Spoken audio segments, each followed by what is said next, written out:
ራሄል የጠበኩትን ነገር አደረገች። ይህንም ነገር ደግሞ ከዚህ በፊት በጣም ጠብቄው ነበር፣ ታደርገዋለች ብዬ ነበር። አሁንም እንደጠበቅነው ወይንም እንደፈራነው እኔ ለ2 ወር ቤት ኪራይ ከፍዬልሻለሁ። ከዚህ በኋላ ግን እየሰራሽ የቤት ኪራይሽን ክፈይ፣ ካልቻልሽ ደግሞ ወደ በፊቱ ቤትሽ ተመለሽ ብላታለች። በጣም ነው የሚያሳዝነው፣ ግን ደግሞ ለኔ በጣም ደስ ብሎኛል። ምክንያቱም ጽናትንና አባቷን እንደዛ ውሻ ስታደርግ የነበረችው ይህንን ቤት ተማምና ራሄልን ተማምና ነበረ። አሁን ላይ ግን ራሄልም አውታ ጎዳና ላይ ጠራታለች። ከቻለች ትከፍላለች፣ ካልቻለች ወደ በፊት ቤቷ ትመለሳለች ማለት ነው። ራሄልን ማመን ይሄ ነው ዋጋ የሚያስከፍለው። ራሄል ይሄን ሁሉ ነገር የምታደርገው የራሷን ጉዳይ ወይንም ደግሞ እንትሯን ለማሳካት ነበር። አሳክታለች። ከባቢ ጋር የተኛች አስመስላ ቪዲዮ ቀርጻለች። በጣም ነው የሚያሳዝነው። ሰላም ሰላም፣ ውድ የተከበራችሁ የቻናሌ ተከታታዮች እንዴት ናችሁ? ከኔ ጋር ሁሉ ሰላም ነው። ሰላማችሁ ይብዛልኝ ባላችሁበት ውድ ቤተሰቦቼ። ለቻናሌ አዲስ ከሆናችሁ ሰብስክራይብ እያደረጋችሁ ቤተሰቡ ነው። ነባሮች እንኳን በሰላም መጣችሁ ብያለሁ። እንግዲህ በጽናት ድራማ ላይ በጣም አስገራሚ ነገር ተፈጥሯል። ጽናትም እንግዲህ በጣም ነገሮች እንደተደራረቡባት ብዙ ነገሮችን እንደቻለች እናውቃለን። በጣም የሚያሳዝነው ነገር ደግሞ እስከ መቼ ነው ሰው ቤት ጥገኛ ሆነሽ የምትቀመጪው?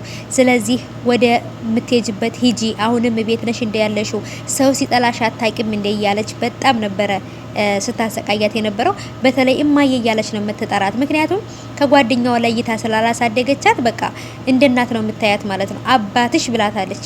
አባትሽ እኔ እየወደድኩት አንቺንም እሱንም እየተንከባከብኳችሁ እኔን አውጥቶ ጥሎ ትዝታን አገባ።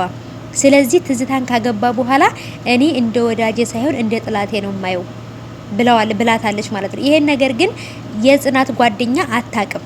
የጽናት ጓደኛዋ ይሄን ነገር አታቅም እስካሁን ድረስ ማለት ነው።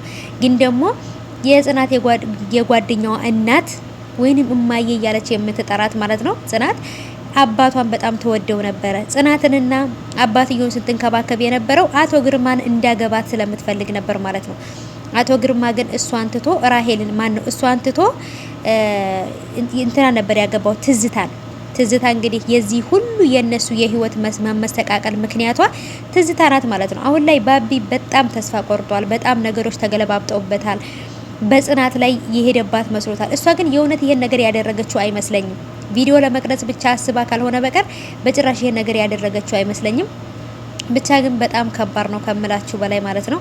ምክንያቱም አንቆ ሁሉ ሊገላት ነበረ። ምንድነው ያደረግሽው? ምንድነው የተፈጠረው? እያለ በጣም ነበረ የደነገጠው ማለት ነው። ምክንያቱም ይሄን ነገር ታደርጋለች ብሎ አልጠበቀም። ግን መጠጥ አጠጥታው ይሄን ነገር እንዲያደረገችው ገባው እሱ ራሱ ማለት ነው። በጣም ነው የሚገርመው።